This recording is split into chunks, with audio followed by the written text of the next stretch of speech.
Our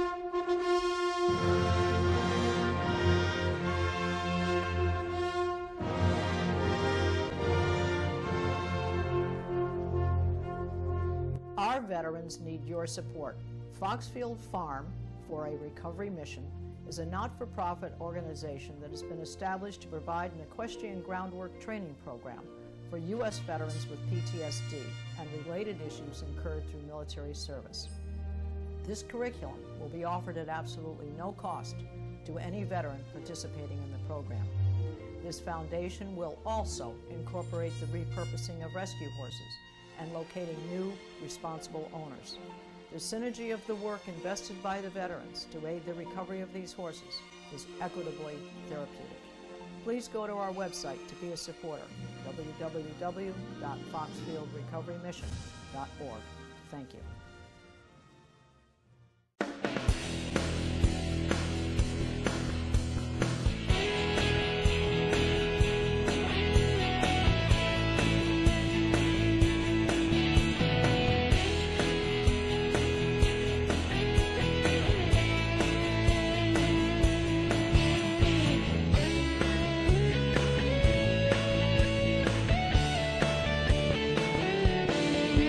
Your host, Susan. Hello, and thank you for joining me again today. I am pleased to be at the Connecticut Historical Society. They've given us a beautiful venue again to have as my guest David M. Walker, who is the former U.S. Comptroller General and potential Republican candidate for governor in the 2018 election. What a pleasure to see you again. Good to be back with you. All right. You have said that you're in the exploratory stage. That was a few weeks ago. Are you still there? I'm still there, and the reason that I'm in the exploratory phase is because you have more flexibility with regard to things that you can do when you're in the exploratory phase than when you have a candidate committee. I expect to stay exploratory for a number of months, and if things end up going the way that I hope and expect that they will, then at the appropriate point in time I'll convert to a candidate committee. So are we talking summer, midsummer, end of the summer? When no, we're probably talking, late this year, early next year, if I had to guess at this point in time, but we'll see. Okay. All right. Well, you ran for the seat of lieutenant governor in 2014, which we last did an interview with you in 2013 about your Comeback America. Now, that has phased out, and you have an illustrious background. You're an accountant. You have run 3 federal government agencies, 2 not-for-profits, and spent over 20 years in the private sector. Give us a little bit more. Fill that in for us, David. Well, I'm fortunate. I have over 40 years of leadership experience. I've run organizations in the private sector, the public sector, the not-for-profit sector, and I've transformed organizations in all 3 sectors of the economy. In the private sector, typically I'm a growth specialist, and that's what the private sector is all about. And frankly, we need more of that here in Connecticut. In the public sector, I'm a transformation turnaround specialist. And in the not-for-profit sector, I'm a citizen engagement, public advocacy specialist. And quite frankly, you need all of those skills in order to be able to deal with the serious challenge that faces Connecticut at this point in time. And there are very few people who've led organization in all 3 sectors of the economy.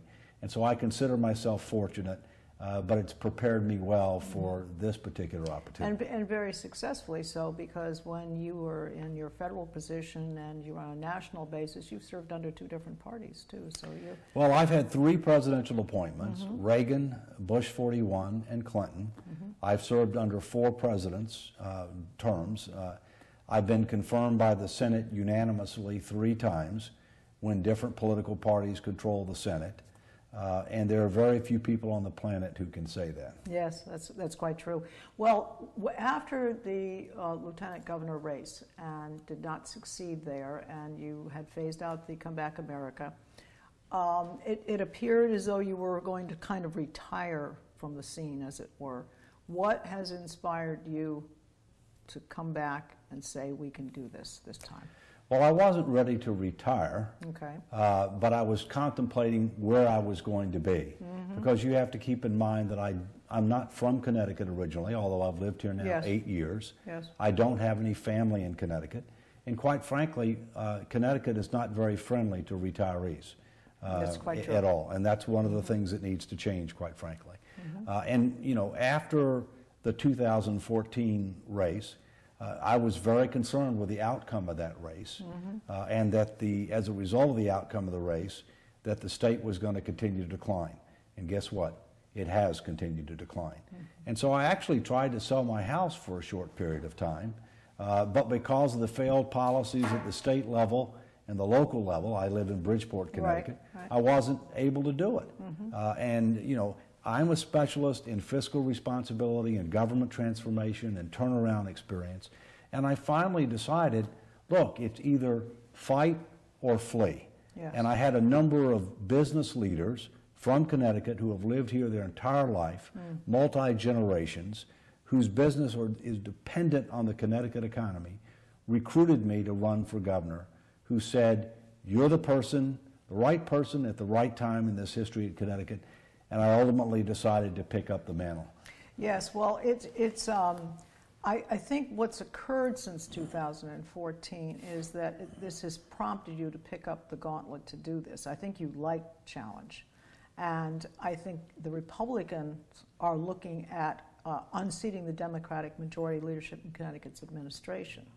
Now, given this challenge, do you feel that you can invoke the interest of having a Republican governor once again because of the omissions or commissions of the current governor, or do you feel that it's because of your ability to fix things?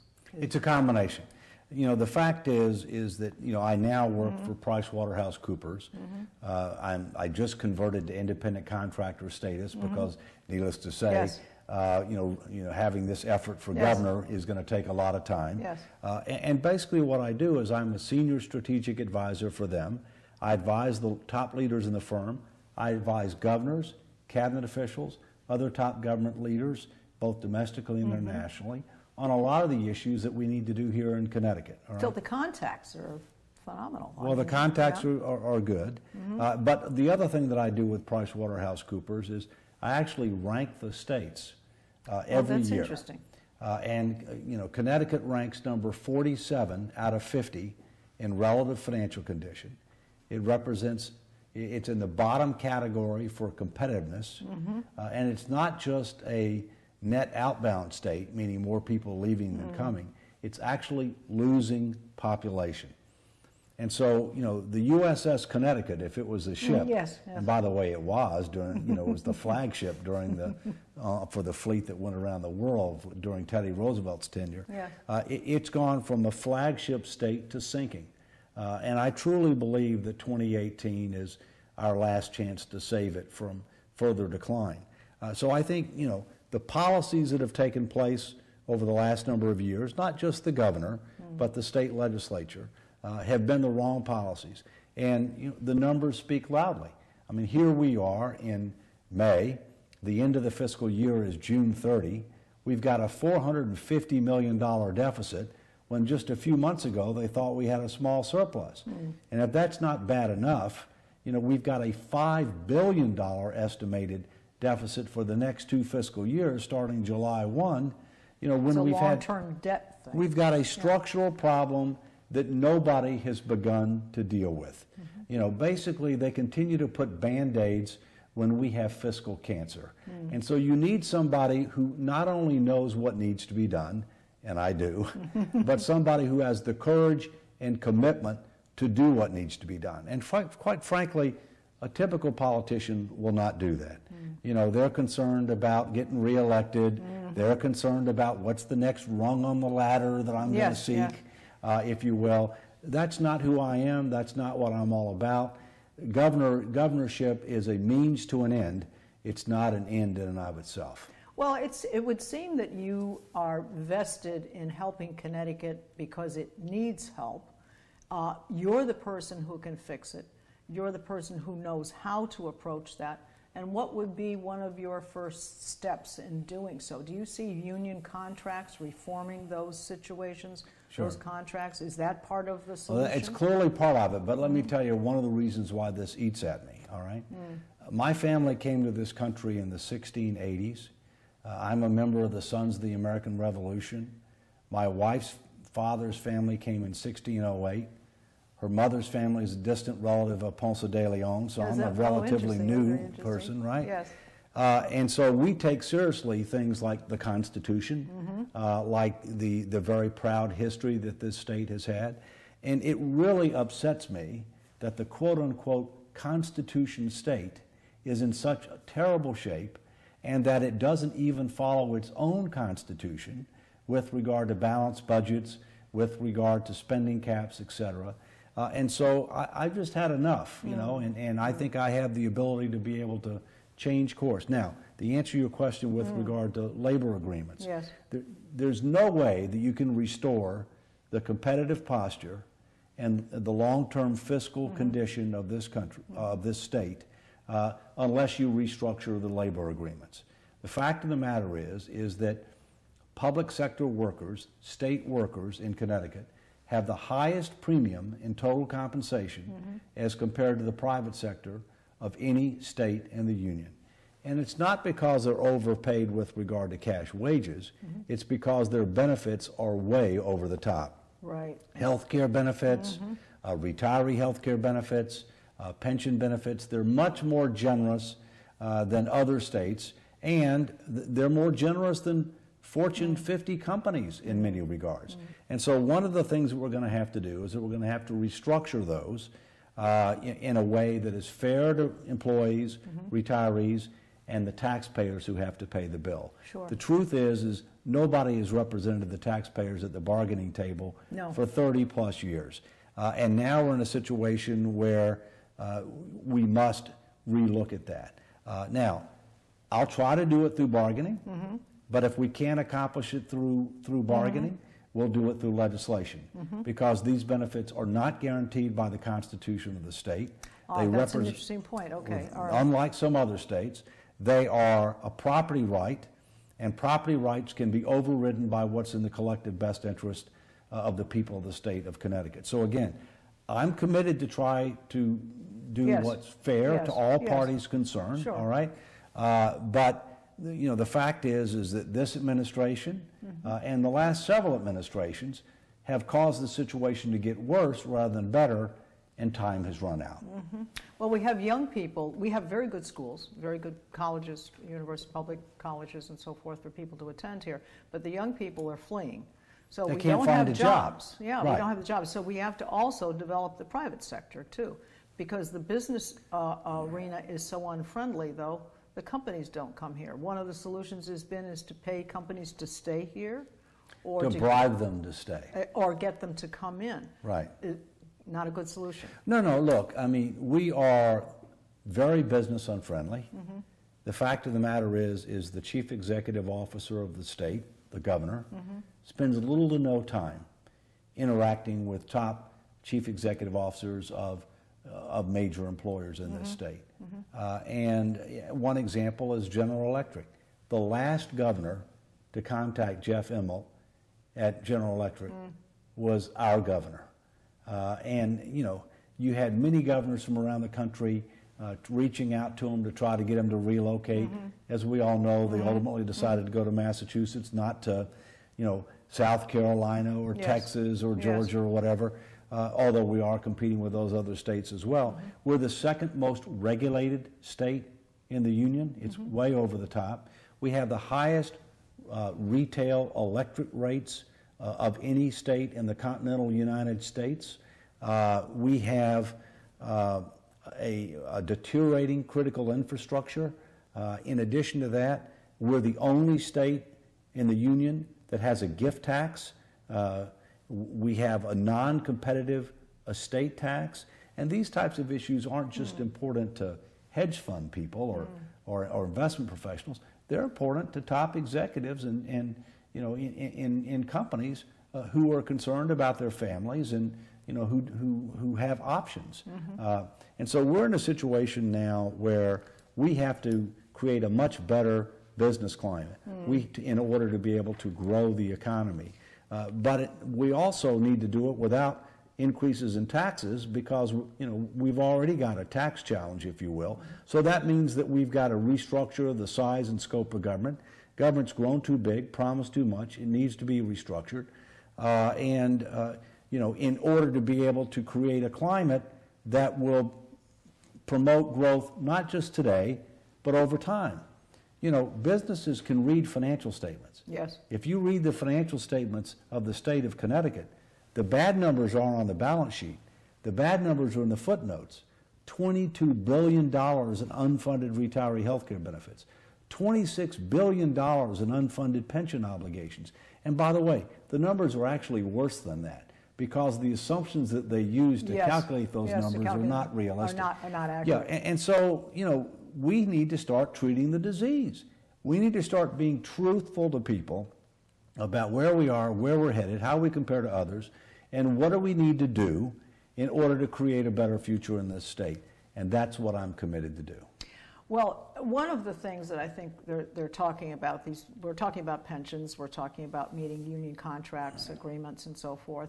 One of the things is that apparently they don't have the money currently to cover teachers' pensions and so forth, and they're looking at potentially sending back to the municipalities, which is not our invoice, a second tax bill. I mean, do you think that's... Well, I don't think it's fair for the state to retroactively say that even though you had no say as to what the benefits were going to be, and even though you had no say over how the funds were going to be invested, because things haven't turned out the way that we thought, hoped, or expected they would be, that you're now going to have to end up paying for part of the unfunded liability, if you will. Right. I do, however, think that, over time, we're going to have to relook at this on a prospective basis.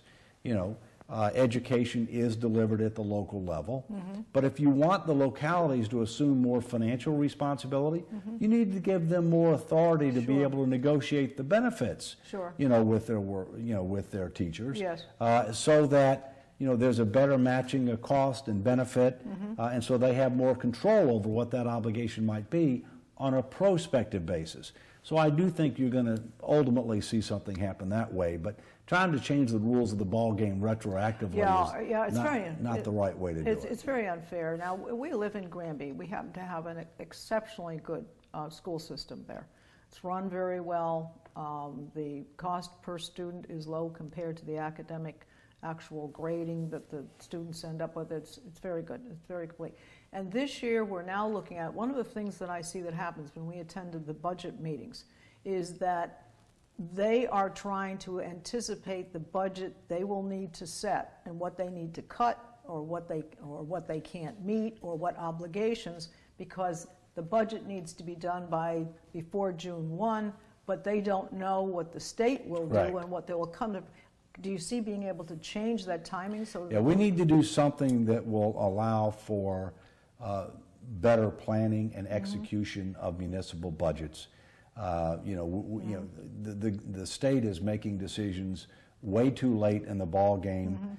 We've got a circumstance this year in which one of the aspects of balancing the budget is cutting municipal aid at the last minute. And there's not much that people can do about that. So we do need to look at the budget process and the timing, as it relates to between the state and the municipalities, if you will. Sure, because it's affecting the mill rates in the town. The town is anticipating they're not going to be able to, perhaps we won't get the money that we normally receive, so we're going to have to anticipate where we can cut here, where we can't cut from there. We've got long-term commitments, and then eventually you just end up with a higher mill rate in anticipation of not getting the money that you thought you would. Right, and you can't appeal a mill rate. Exactly, okay? Exactly. I mean, you can appeal your assessment, but, the mill rate's a plug. You take the taxable value of the property, you take what the budget is, you do a little division, and you get what the mill rate is. But, look, Connecticut is a beautiful state with a proud history, but it is a land of disparity. I mean, you talking about having good schools in Granby, and congratulations, I'm glad that you do. I live in Bridgeport. Needless to say, we don't have the best schools in Bridgeport. And we really need to look at our entire education system here. We really don't have equal opportunity here in this state. We're going to have to look at the education funding formula. The court has already said that it's not equitable. It needs to be revised. We also have to look at how we're spending money. There's a lot of money being spent on bricks and mortar, a lot of money being spent on overhead and administration. There's a lot of money being spent on legacy costs, you know, that frankly don't deliver quality education. And one of the concerns that I have is, you know, we need to be focused more on that. We also have a circumstance at the state that's so-called maintenance of effort. Even if you have a declining school population, the state still wants you to spend at least the same amount of money that you did the prior year, even though you may have a declining school population, which makes no sense whatsoever. I was going to say, why would they want you to spend if you can actually save because you don't It's a good question. All right, doesn't compute. All right, well, I know that the current Attorney General, he had some negotiations going on as to what the standards were to meet a cost per student, to provide equal education to every student in the state of Connecticut. And there was a kind of a difference between what was considered appropriate or enough and what was considered perhaps, say, in Bridgeport, where you need more help in the Bridgeport. Do you see finding a different level? I mean, how do you see reforming that so that we're meeting the standards that you need to, but perhaps some schools need more help than the others? Well, first, we need equal opportunity. We're never going to achieve equal result. And what does that mean, David, equal opportunity? Equal opportunity means that you're given a decent chance to try to be able to meet your full potential, to be successful, meet your full potential. You're never going to get equal result. That's an inappropriate standard. We could never meet that standard, if you will, okay? You know, at the same point in time, we have to understand that just because you spend a lot of money on something doesn't mean you're going to get better results. There are two areas in the United States where we spend 2.5 times per person what the typical industrialized nation spends, and we get below average outcomes, below average results. Yes. Those are K through 12 education and healthcare. Now, what is that? Teachers' ability to teach? We don't have the right incentives, transparency, and accountability mechanisms. We have too much money going for things that don't result in, you know, quality educational outcomes, if you will. We have too much bureaucracy from above trying to tell you how to teach and what to teach, and, you know, et cetera. So it's a complicated factor. But my point is this. To me, you have to look at two primary factors. Number one, when you're funding from the state level. Number one, how many special needs children are there? Because special needs children, no matter where they may be, whether they're in a wealthy community or a poor community, they take a tremendous amount of resources. There are mandates that are being provided from above as to what you have to do. I think it's fair that the state bear some burden with regard to that, okay? And then secondly, to what extent do you have students that are eligible for free or reduced price lunch, which would tell you that, you know, there's an economic need, if you will, and that more money ought to go towards those communities that have that. At the same point in time, I don't trust but verify. Remember what Reagan used to say? I mean, that was my first presidential appointment. You know, we have some of these cities, including Hartford, including Bridgeport, including Waterbury as three prime examples, that frankly have huge financial problems, and they're not managed very well, all right? So I don't want to just throw them more money, okay, without appropriate transparency and accountability to make sure that we're actually getting something for that. And you know, that's something that, you know, I think that we haven't placed enough emphasis on that needs to change. I think the other thing is we have at least 3 cities that are headed for bankruptcy. You know, the 3 that I just mentioned. And, you know, we ought to try to avoid that if we can, and that means that we need to impose municipal accountability boards of local people and state people to force them to put their finances in order and to become more competitive. Because if their tax rates are too high, you're not going to attract new business. You're not going to attract new opportunities for people to be able to work and be gainfully employed, which people want to do. Well, Hartford used to be the insurance capital used to be the of the wealthiest world. city. It used to be the wealthiest city in the country at one point in time. And now it has one of the highest tax rates, if not the highest, in the state of Connecticut. Now that's because there isn't revenue coming in to the city because there's so many people, hospitals, et cetera. Well, there's a big footnote on that. There's a big footnote on that, okay? Hartford has the highest mill rate in the state. It's about 74 something, okay? Right. I live in Bridgeport, it's 54 something, okay? But here's the little known fact, okay? Hartford taxes commercial properties at 70% of the fair market value of the property. The so-called assessed value is 70%. Yes. Residential is only 32%. All right? So the effective tax rate for residential properties in Hartford is a lot lower than advertised, and it's much lower than what I pay in Bridgeport. Now, what it's done is it's basically loaded additional burdens on business under the theory that they want to be in the capital, or they need to be in the capital. Well, I'm not so sure that that's a viable theory long term, especially when you're given the change in the nature of business, the opportunity to work on a virtual basis now. Yes. It's different, and we need to recognize that reality. But Hartford and Waterbury and Bridgeport have huge unfunded retirement obligations as well that have to be restructured.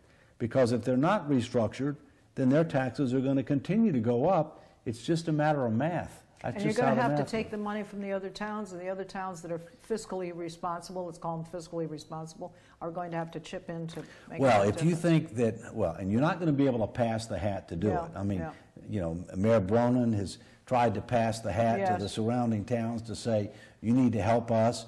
That ain't going to work. But the other thing is if you don't end up restructuring your own finances, including some of these things that we've talked about that need to be done at the state level with regard to employee compensation or retiree health care, pensions, why do you want somebody else to give you more money when you haven't put your own house in order? Exactly. No, you've got to know where to start. Well, what are your next steps now? Obviously, you're still in the exploratory stage, but... Step one is to qualify for voluntary public financing, which means you have to raise $250,000 of not more than $100 per person, and $225,000 of that has to come from people with a Connecticut address. Doesn't have to be their primary residence. Party registration is irrelevant in that regard. Step two is to get the endorsement of the Republican convention. Step three is to win the primary, and step four is to win the general. I believe that if I qualify for voluntary public financing, and unlike last time, I have a finance committee this time, a much more formalized approach, I will be the next governor of the state of Connecticut. And if I am the next governor of the state of Connecticut, I guarantee you, we will turn this place around. All right. Well, now let's give your website so people can follow you. DaveWalkerCT.com. That's DaveWalkerCT.com. All right. Well, very good. I appreciate the time you've given us today. Clarifying a number of points and challenges going forward. And I want to thank you for being here with us. Always great to be here. Thank you. Good. And I want to again thank the Connecticut Historical Society for their support in giving us this venue. I'd like to also remind you that you can see us on Facebook, and you can see all of our programs on www.ctvalleyviews.com. This is Susan Regan. Thank you for joining me and bringing proof to the people.